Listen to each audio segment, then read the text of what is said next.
الحمد لله رب العالمين والصلاة والسلام على أشرف الأنبياء والمرسلين وعلى آله وأصحابه أجمعين.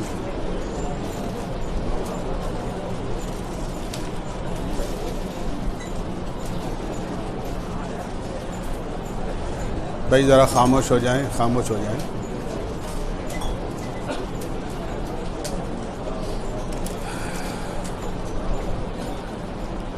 دوستو بزرگوں،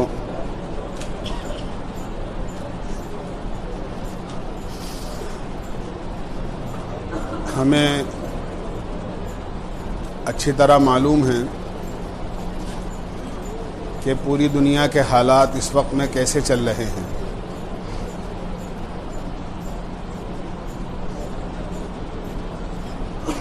ایسے حالات کے اندر اگر ہم غفلت کی زندگی بسر کرتے ہیں تو ہم سے زیادہ کوئی نادان نہیں ہے. اس لیے ضروری ہے کہ دنیا کے حالات اور ہمارے اطراف کا ماحول اچھا ہو، اس کے لیے ہمیں اچھا ہونا ضروری ہے. اگر ہم اچھے ہیں تو سب اچھا ہے، اور اگر ہم ہی بگڑ جائیں گے اور ہم ہی خراب ہو جائیں گے تو ہمارے خراب ہونے کی وجہ سے دنیا کے حالات خراب ہوں گے. قرآن کریم میں اللہ تعالیٰ کا صاف اعلان ہے، ظہر الفساد فی البر والبحر بما کسبت ایدی الناس. جو کچھ دنیا کے اندر بگاڑ ہوتا ہے، فساد ہوتا ہے، نقصان ہوتا ہے، بدامنی اور بے امنی آتی ہے، وہ سب انسان کے اعمال کا نتیجہ ہوتا ہے. انسان کے اگر اعمال اچھے ہیں تو حالات اچھے ہیں، اور اگر انسان کے اعمال بگڑ جاتے ہیں تو حالات بگڑ جاتے ہیں. آقا مدنی سرکار دو عالم صلی اللہ علیہ وسلم معراج میں جب تشریف لے جا رہے تھے تو آپ نے فرشتوں کی ایک جماعت کو دیکھا جو نیچے سے اوپر کچھ لے کر جا رہے ہیں، اور دوسری جماعت کو دیکھا جو اوپر سے نیچے کچھ لے کر آ رہے ہیں. آپ نے جبریل امین سے پوچھا کیا وجہ ہے اور یہ کیا بات ہے کہ یہ کچھ اوپر جا رہا ہے اور کچھ نیچے جا رہا ہے؟ فرمایا نیچے سے اوپر جانے والے بندوں کے اعمال ہیں، اور اوپر سے نیچے آنے والے ان اعمال کے مطابق اللہ کے فیصلے ہیں. اچھا انسان چیزوں سے اچھا نہیں بنتا، یاد رکھو. اگر آدمی یہ سوچے میں اچھے کپڑے پہن لوں تو اچھا انسان بن جاؤں، میں اچھا کھانا کھا لوں تو اچھا انسان بن جاؤں، میں اچھے مکان میں رہ لوں تو میں اچھا انسان بن جاؤں، یا میں اچھی سواری خرید لوں اس میں پھروں تو میں اچھا انسان بن جاؤں، ایسا ہرگز نہیں ہے. اچھا انسان اچھے اعمال سے بنتا ہے.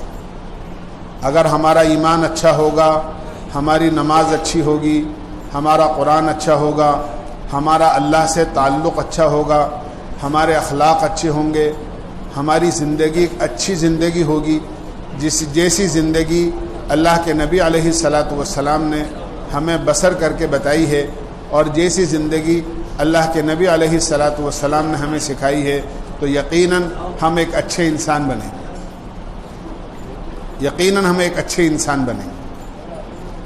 اور خدا نہ خواستہ ہم نے اللہ کے نبی علیہ الصلاۃ والسلام کے طریقے کو چھوڑ دیا تو یاد رکھو ہم نہ دین کے رہیں گے نہ دنیا کے رہیں گے. جو ذلت آج پوری امت پر اس وقت میں چھائی ہوئی ہے، اس سے زیادہ ذلت کے حالات آئیں گے اگر ہم نے اپنے نبی کا دامن چھوڑ دیا اور اپنے نبی کا طریقہ چھوڑ دیا. اس لیے آج کی اس مجلس کے اندر ہمیں چند باتوں کا اللہ سے عہد کرنا ہے. ایک تو یہ کہ جس طرح ہم رمضان المبارک کے اندر اللہ کے گھروں کو آباد کرنے کے لیے اذان سے پہلے، کوئی اذان کے بعد، کوئی صف اول میں، کوئی بعد کی صفوں میں آ کر اہتمام کے ساتھ میں نمازیں ہم نے ادا کی ہیں، اللہ کی عبادت ہم نے کی ہے، یہ عبادت کا سلسلہ ہمارا انشاءاللہ عید کے بعد بھی جاری رہے گا۔ ہم اللہ سے یہ عہد کر کے اس کے گھر سے جائیں۔ ہم جانتے ہیں اس بات کہ دو مسلمان بھائیوں میں یا دو بھائیوں میں باہر کوئی اختلاف ہو جاتا ہے تو ہم یہ کہتے ہیں کہ تو مسجد میں جا کر اگر کہہ دے گا تو میں تیری بات پر یقین کر لوں گا، اور وہ مسجد میں آ کر کہہ دیتا ہے کہ ہاں میں نے یہ کام کیا ہے یا یہ کام نہیں کیا، تو آدمی کو یقین آ جاتا ہے۔ ہم مسجد میں بیٹھ کر اگر اللہ سے عہد کریں گے اور سچے دل سے کریں گے تو یقیناً اللہ کی ذات سے امید ہے کہ اللہ تعالیٰ ہمارے اس عہد کی لاج رکھے گا، اور اللہ تعالیٰ یقیناً ہمیں اپنے وعدے کے اندر پکا رکھیں گے۔ اسی طرح ہم اپنی زندگی کو اچھا بنانے کے لیے جو آپس کے اندر اختلافات ہیں، ہم اپنے اختلافات کو ختم کریں۔ اللہ نہ کرے آپس کے اندر ذرا سی بات پر، معمولی بات پر ہم ایک دوسرے سے بگڑ جاتے ہیں، ایک دوسرے سے ناراض ہو جاتے ہیں۔ یاد رکھیے، درگزر کرنا سیکھیں، برداشت کرنا سیکھیں، یہ بہت بڑی صفت ہے۔ اللہ کے نبی علیہ الصلاۃ والسلام کو کتنا مکے والوں نے برا کہا، اللہ کے نبی علیہ الصلاۃ والسلام کو نعوذ باللہ گالیاں دی، اللہ کے نبی علیہ الصلاۃ والسلام کو جادوگر کہا، اللہ کے نبی علیہ الصلاۃ والسلام کو مجنون کہا، لیکن اللہ کے نبی علیہ الصلاۃ والسلام نے کسی کی بات کا کوئی جواب نہیں دیا۔ جب کوئی آدمی سامنے والے کی بات کا جواب نہیں دیتا تو اللہ کی طرف سے ایک فرشتہ مقرر ہوتا ہے، اگر واقعتاً وہ مظلوم ہیں تو وہ فرشتہ اس کی طرف سے جواب دیتا ہے۔ ایک مرتبہ حضرت ابو بکر صدیق رضی اللہ عنہ کو ایک یہودی نے کچھ کہنا شروع کیا اور بہت کچھ کہا۔ حضرت ابو بکر صدیق رضی اللہ عنہ سنتے رہے۔ اللہ کے نبی علیہ الصلاۃ والسلام خود موجود تھے، لیکن تھوڑی دیر بعد میں یہ دیکھا کہ حضرت عمر رضی اللہ عنہ نے کہا کہ ابو بکر کو اتنا سب کچھ کہا جا رہا ہے۔ حضرت عمر رضی اللہ عنہ کھڑے ہوئے اور انہوں نے جواب دینے کا ارادہ کیا، تو اللہ کے نبی علیہ الصلاۃ والسلام وہاں سے روانہ ہو گئے۔ اللہ کے نبی علیہ الصلاۃ والسلام سے عمر نے کہا، اللہ کے نبی علیہ الصلاۃ والسلام سے عمر رضی اللہ عنہ نے کہا، اے اللہ کے رسول، جب تک یہ یہودی ابو بکر کو کہہ رہا تھا آپ کھڑے ہوئے سن رہے تھے، اور اب میں نے جواب دینا شروع کیا تو آپ روانہ ہو گئے۔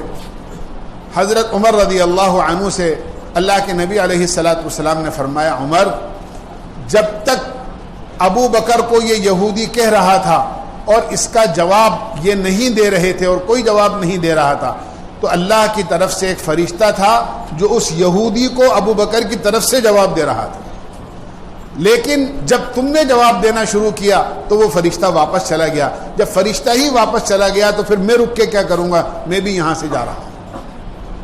تو آپ یاد رکھیں، اگر آپ برداشت سے کام لیں گے، اللہ تعالیٰ اپنے فرشتوں کو آپ کی حمایت میں، اپنے فرشتوں کو آپ کی مدد اور نصرت کے اندر اللہ تعالیٰ اتار دیں گے۔ اور درگزر کرنا سیکھیں۔ قرآن کریم میں اللہ تعالیٰ نے اتنی بڑی بات فرمائی ہے، وَلْيَعْفُوا وَلْيَصْفَحُوا أَلَا تُحِبُّونَ أَن يَغْفِرَ اللَّهُ لَكُمْ۔ درگزر کرنا سیکھو، معاف کرنا سیکھو۔ کسی سے غلطی ہو جائے، پڑوسی سے غلطی ہو جائے، تمہارے بھائی سے غلطی ہو جائے، تمہارے بچوں سے غلطی ہو جائے، تمہارے کسی جاننے والے سے غلطی ہو جائے، اور کچھ نہیں تو تمہاری شریک حیات سے غلطی ہو جائے، معاف کر دو۔ میں عرض کرتا رہتا ہوں، یاد دہانی کے لیے دوبارہ عرض کر رہا ہوں، قیامت میں اللہ تعالیٰ ایک بندے کو بلائیں گے، اور بلانے کے بعد اس کے اعمال نامے اس کے سامنے رکھ دیے جائیں گے جو برائیوں سے بھرے ہوں گے۔ اللہ تعالیٰ فرمائیں گے، تو گھبرائے مت، تیری ایک نیکی ہمارے پاس ہے۔ اور اس کے بعد اسے وہ نیکی یاد دلائی جائے گی، اور اس سے کہا جائے گا، ایک موقع پر تیری بیوی سے ایسی غلطی ہو گئی تھی کہ تو جو چاہتا اس کو سزا دے سکتا تھا، لیکن اس نے اپنی غلطی پر تجھ سے صرف اتنا کہہ دیا، مجھے اللہ کے واسطے معاف کر دو۔ تو نے ہماری اس بندی کو بندی سمجھ کر ہمارے واسطہ اس نے دیا تو ہمارے واسطے سے تو نے اس کو دنیا میں معاف کیا تھا، جا آج ہم تمہیں اپنا بندہ سمجھ کے معاف کر دیتے ہیں۔ اس لیے اب درگزر کرنا سیکھیں، برداشت کرنا سیکھیں، غلطیوں پر پردہ ڈالنا سیکھیں۔ کسی کا عیب سامنے آ جائے تو اس عیب کو ڈھانکنا سیکھیں۔ عیب ایسا ہوتا ہے جیسے گندگی ہوتی ہے، کہیں گندگی آدمی کو نظر آ جائے، آدمی اس پر مٹی ڈال دیتا ہے، آدمی اس کے اوپر کوئی ایسی چیز ڈال دیتا ہے جس سے اس کی بدبو نہ پھیلے، جس سے اس پر کسی کی نظر نہ پڑے۔ بالکل اس طرح اگر کسی کی برائی سامنے آتی ہے تو آپ اس پر پردہ ڈال دیجیے۔ ہمارے بڑوں نے کس طرح برائیوں پر پردہ ڈالا ہے اور تکلیف برداشت کی ہے، میں کیا بتاؤں آپ کو۔ ایک بہت بڑے عالم گزرے ہیں، بڑے عالم، بڑے اللہ والے، نام تو ان کا کچھ اور تھا لیکن ان کو اسم کہتے تھے۔ اسم، بہت اہم بات کہہ رہا ہوں آپ سے۔ اسم عربی کے اندر بہرے کو کہتے ہیں، عربی زبان میں اسم کہتے ہیں بہرے کو۔ اور واقعہ یہ پیش آیا کہ ایک عورت پردے کے اہتمام کے ساتھ ان سے مسئلہ پوچھنے کے لیے آئی۔ جیسے ہی وہ عورت آپ کے قریب بیٹھنے لگی مسئلہ پوچھنے کے لیے، پیٹ میں کوئی بات ایسی ہوگی، گیس ہوگی، بھری ہوئی ہوگی، اچانک وہ بیٹھ رہی تھی، بیٹھتے بیٹھتے اس کی ہوا خارج ہو گئی اور آواز کے ساتھ ہوئی۔ مردوں کا تو معاملہ ایسا ہے کہ مرد اس میں زیادہ شرم محسوس نہیں کرتے ہیں ہوا خارج کرنے میں، چاہے آواز سے ہو یا بغیر آواز سے ہو۔ بعض مرتبہ آدمی ترشا ہو جاتا ہے، ٹیڑھا ہو جاتا ہے، پاس میں بیٹھنے والوں کی بھی پرواہ نہیں کرتا کہ کوئی اس کی آواز کو سن لے گا، یا کوئی زیادہ شرم محسوس نہیں کرتے۔ لیکن عورتوں میں فطری طور پر شرم و حیا ہوتی ہے، عورتیں اس چیز کو بڑا عیب سمجھتی ہیں، خاص طور سے آواز اگر ہوا خارج ہونے کی آ جائے تو وہ تو بہت بڑی چیز اپنے لیے سمجھتی ہیں۔ جیسے ہی وہ عورت بیٹھی اور بیٹھتے ہی اس کی آواز کے ساتھ ہوا خارج ہوئی، وہ تو شرم کے مارے پانی پانی ہو گئی۔ یہ سمجھ گئے کہ اس عورت کو اس وجہ سے، ایک فطری چیز ہے یہ، کوئی اس پر آدمی کا قابو نہیں ہوتا ہے، ایک فطری چیز ہے، ہوا خارج ہو گئی اور اس میں آواز آ گئی۔ یہ عورت شرمندہ ہو رہی ہے۔ فوری طور پر انہوں نے یہ کہا کہ میری بہن، تم جو بھی مسئلہ پوچھنے آئی ہو، تم جو بھی بات کہو آواز سے کہنا، اس لیے کہ میں بہرا ہوں، بہت کم سنتا ہوں۔ اب جو بھی تم مسئلہ پوچھنے آئی ہو اس کو ذرا زور سے کہنا، آواز سے کہنا، اس لیے کہ میں بہرا آدمی ہوں، میں بہت کم سنتا ہوں۔ بس اتنا کہنا تھا کہ اس عورت کا تو پسینہ خوش ہو گیا۔ وہ سمجھ گئی کہ ان تک میری آواز نہیں پہنچی ہے اور ان جو میرا عیب تھا وہ ان پر ظاہر نہیں ہوا ہے۔ وہ عورت مسئلہ پوچھ کر چلی گئی اور انہوں نے اپنے آپ کو بہرا ظاہر کیا، اور پوری زندگی اس عورت کے اس عیب کو چھپانے کے لیے وہ لوگوں سے یہ کہتے رہے کہ بھئی اپنی بات آواز سے کہا کرو، اس لیے کہ میں ذرا کم سنتا ہوں۔ حالانکہ وہ کم نہیں سنتے تھے، ان کے نام کے ساتھ اسم لگنے لگ گیا کہ یہ تو بہرے ہیں، حالانکہ حقیقت میں وہ بہرے نہیں تھے۔ ساری زندگی بہرے ہونے کا عیب انہوں نے اپنے نام کے ساتھ لگنا گوارا کر لیا، لیکن اس عورت کی اس عیب پر پردہ ایسا ڈال دیا کہ اس عورت کو رسوا نہیں ہونے دیا۔ یہ ہمارے بزرگوں کی تعلیم ہے، یہ ہمارے بزرگوں کی عادت ہے۔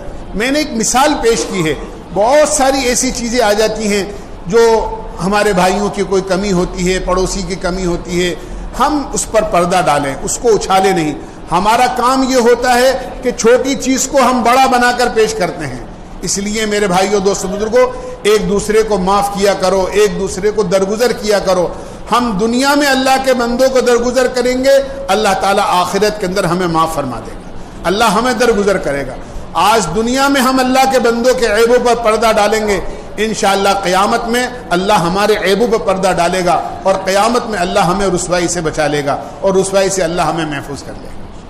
اسی کے ساتھ ساتھ میں یہ بات بھی عرض کروں گا، دیکھیے اس وقت میں ہمارے بچوں کی تربیت بہت ضروری ہے۔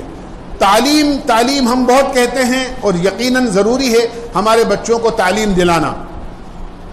وہ مدرسے میں جا کر تعلیم حاصل کریں، وہ اسکول میں جا کر تعلیم حاصل کریں، لیکن یاد رکھیے تعلیم کے ساتھ ساتھ اگر تربیت نہیں ہوئی تو یاد رکھیے تعلیم کسی کام کی نہیں ہوگی۔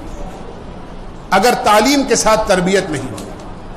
تربیت کے اندر سب سے بڑی چیز جو رکاوٹ بن رہی ہے اس زمانے کے اندر وہ موبائل بن رہی ہے. آج ہم اپنے چھوٹے چھوٹے بچوں کو موبائل کا ایسا عادی بنا دیتے ہیں کہ بچے کھلونوں کو چھوڑ کر موبائل کی طرف آتے ہیں اور رات دن ان چیزوں سے ہم واقف ہیں.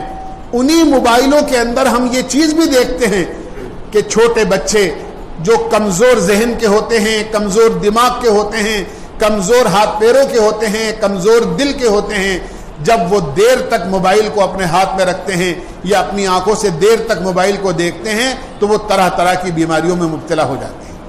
ان کی دنیا بھی خراب ہو رہی ہے, ان کا بدن بھی خراب ہو رہا ہے اور ان کا دین بھی خراب ہو رہا ہے. وہ بڑے عادی ہو جاتے ہیں. وہ چھوٹے چھوٹے بچے پردے کی اور پوشیدہ ایسی چیزوں سے واقف ہو جاتے ہیں جو کسی زمانے کے اندر بڑے ہو کر بھی لوگ واقف نہیں ہوتے تھے. شادی ہو جاتی تھی لیکن ان کو پتہ نہیں ہوتا کہ بیوی کے ساتھ ہمیں کس طرح رہنا ہے. یہ بھی معلوم نہیں ہوتا تھا. شرم و حیا کے ایسے پردے اس زمانے کے اندر ہوا کرتے تھے. آج چھوٹا بچہ بے حیائی کی ساری چیزیں موبائل کے راستے جان لیتا ہے. خاص طور سے میں یہ عرض کروں گا, ہماری وہ بچیاں جو ہوش سنبھالنے لگی ہیں اور گھروں کے اندر ہیں یا اسکولوں میں پڑھتی ہیں یا کالج میں پڑھتی ہیں, آپ قطعاً ان کو ایسا موبائل نہ دیں جس کے اندر بے حیائی کی باتیں آتی ہیں. حالانکہ یہ بات آپ کو بڑی عجیب سی لگے گی کیونکہ آج ایک نہیں بلکہ کئی موبائل رکھنے کا رواج ہو گیا ہے. لیکن یاد رکھیے, آپ دیکھیں ایک نوجوان بچی جو گھر کے اندر رہ رہی ہے, زیادہ وہ اسکول جاتی ہے, اسکول جا کر واپس آ جاتی ہے, کالج جاتی ہے, کالج جا کر واپس آ جاتی ہے. اس کو ایک بڑا موبائل, کیمرے والا موبائل جس میں انٹرنیٹ کی ساری فیسلٹی ہوں, ایسے موبائل رکھنے کی کیا ضرورت ہے؟ آپ نے کبھی سوچا؟ ایسی بچیاں جو ماں باپ تصور نہیں کر سکتے لیکن وہ چادر اوڑھ کر یا سردی کے اندر لحاف اوڑھ کر لیٹ جاتی ہیں اور ماں باپ یہ سمجھتے ہیں کہ ہماری بچیاں سو گئی ہیں اور وہ اپنے لحاف میں اور اپنی چادر میں اور اپنے کمرے میں موبائل چلا رہی ہوتی ہیں, جن کی وجہ سے ان کے اندر بگاڑ پیدا ہو جاتا ہے, ان کے اخلاق بگڑ جاتے ہیں. اور پھر ہم یہ سمجھتے ہیں کہ یہ بچیاں ہماری ہیں, یہ بچے ہمارے ہیں. ہمارے گھر میں رہنے کے باوجود, ہماری گودوں میں رہنے کے باوجود, گھر میں ہمارا کھا کر اور ہمارا پہن کر وہ ہمارے بچے ہمارے نہیں رہتے بلکہ وہ کسی اور کے ہو جاتے ہیں. اس لیے میں آپ سے بہت درد کے ساتھ یہ بات عرض کر رہا ہوں کہ آپ ایسی چیزوں سے اپنے بچوں کو اور بچیوں کو محفوظ رکھیں, ورنہ اس کا جو نتیجہ آج سامنے آ رہا ہے کہ ہماری بچیاں ہمارے قابو میں نہیں ہیں. کچھ دنوں کے بعد بچی پرچہ لکھ کر چلی جاتی ہے اور یہ کہتی ہے کہ اب میں نے اپنی زندگی کا ساتھی تلاش کر لیا ہے, میرا انتظار مت کرنا اور مجھے معاف کر دینا, میں جا رہی ہوں. کیا وجہ ہے؟ کیا کس چیز نے اس کو گھر کی چار دیواری سے باہر جانے پر, جس ماں نے اپنے پیٹ میں رکھا, جس ماں نے اس کو اپنی چھاتی سے لگ کر 2 سال تک دودھ پلایا, اس کو پالا پوسا بڑا کیا, تعلیم دلائی, آج ان ماں باپ سے وہ کہہ کر یہ جا رہی ہے کہ میں نے اپنی زندگی کا راستہ تلاش کر لیا ہے. یہ سب یہود و نصارہ کی چال ہے. اس لیے میرے بھائیوں, دوستو, بزرگوں, موبائل ایک اچھی چیز ہے. اس کا استعمال اگر جائز حدود میں رہ کر اور شرائط کے ساتھ میں اگر اس کا استعمال ہوتا ہے تو بہت اچھی چیز ہے, بڑے کام کی چیز ہے. پہلے ایک بات کہنے کے لیے, کسی کام کی اطلاع دینے کے لیے آدمی جایا کرتا تھا. آج آدمی گھر بیٹھے بیٹھے ساری اطلاع دے دیتا ہے, اس دوسروں کی خبر لے لیتا ہے, پوری دنیا سے آدمی خبر حاصل کر لیتا ہے, پوری دنیا میں اپنی بات پہنچا دیتا ہے. اگر صحیح طریقے سے اس کو استعمال کیا جائے تو بہت اچھی ہے, لیکن اگر اس کے ساتھ ساتھ اگر اس کا غلط استعمال کیا جائے, چاقو سب گھر میں ہوتے ہیں, اگر اس سے پیاز کاٹی جائے, لہسن کاٹا جائے, سبزیاں کاٹی جائیں اور اس کو صحیح کام میں استعمال کیا جائے تو یہ بہت اچھی چیز ہے. لیکن اگر اسی چاقو کو کسی مسلمان بھائی یا کسی پڑوسی کے پیٹ میں گھونپ دیا جائے تو یہ کتنی نقصان دہ چیز ہے. کسی کے زخم لگا دیا جائے تو کتنی بری چیز ہے. بس یہی سمجھ لیں کہ اس کا صحیح استعمال ہمیں اچھا ترقی پر پہنچائے گا اور اس کا غلط استعمال ہمیں نہ معلوم کہاں سے کہاں لے جائے. آج ہمارے بچے اور بچیاں اس موبائل کی وجہ سے, میں آپ سے پھر عرض کر رہا ہوں, میں نے اس سے پہلے بھی عرض کیا تھا میرا مکان ایسی جگہ ہے جہاں کی کھڑکی قبرستان میں کھلتی ہے، میں رات کو 2 بجے کبھی آنکھ کھلتی ہے پانی پینے یا استنجا کرنے کے لیے، تو میں دیکھتا ہوں رات کو 2 بجے قبروں کے پاس بیٹھ کر بچے موبائل دیکھتے ہیں. آپ خود اندازہ کر لیں رات کو 2 بجے قبروں کے پاس بیٹھ کر وہ کون سا بیان سن رہے ہوں گے اور کون سی تقریر سن رہے ہوں گے اور کون سا قرآن سن رہے ہوں گے، وہ وہاں کیا کرتے ہیں. اور ماں باپ بڑے خوش ہیں، بچے کی ذرا سی ضد پر بہت قیمتی موبائل دلا دیتے ہیں. اپنے بچوں کو اپنے کنٹرول میں رکھیے، اپنے بچوں کی تربیت اچھی کیجیے اور ایسا ان کی ایسی عادت ڈالیے کہ بچے ہر وقت جس طرح جسے ہم دیکھتے ہیں کہ بہت ساری جگہ پر آپ راستے پر چل رہے ہیں، کسی مال میں جا رہے ہیں، کسی اہم بلڈنگ میں جا رہے ہیں، کسی اہم آفس میں جا رہے ہیں، تو ہوتا ہے لکھا ہوتا ہے آپ ہر وقت کیمرے کی نظر میں ہیں. آپ کا بچہ ہر وقت آپ کی نظر میں ہونا چاہیے. وہ کب آتا ہے اور کب جاتا ہے اور کس وقت کہاں رہتا ہے اور کن لوگوں کے ساتھ اس کا تعلق ہے، وقت پر گھر آنے کا وقت متعین ہو، کھانے کا وقت متعین ہو، اسکول جانے کا وقت. آپ کو یہ معلوم ہونا چاہیے ہمارے بچے کا اسکول اس وقت کھلتا ہے اور اس وقت اس کے اسکول کی چھٹی ہو جاتی ہے. بچہ دیر سے آیا تو کیوں آیا اور بچہ جلدی جا رہا ہے تو کیوں جا رہا ہے. بچی اسکول کے ٹائم سے زیادہ جلدی جا رہی ہے تو کیوں جا رہی ہے اور اسکول چھٹی ہونے کے بعد دیر سے آئی ہے تو کیوں آئی ہے. اور اگر آپ نے قطعاً اس پر پرواہ نہیں کری تو یاد رکھیے ہماری بچیوں کا جو حال آج ہو رہا ہے اس سے زیادہ برا حال ہے. اور میں یہ بات ایسے ہی نہیں کہہ رہا، جو دیندار گھرانے ہوتے ہیں وہ اس کی پوری نگرانی رکھتے ہیں. حضرت شعیب علیہ الصلاۃ والسلام کی بچیاں مدین کے اندر، قرآن کریم میں اللہ نے واقعہ بیان فرمایا.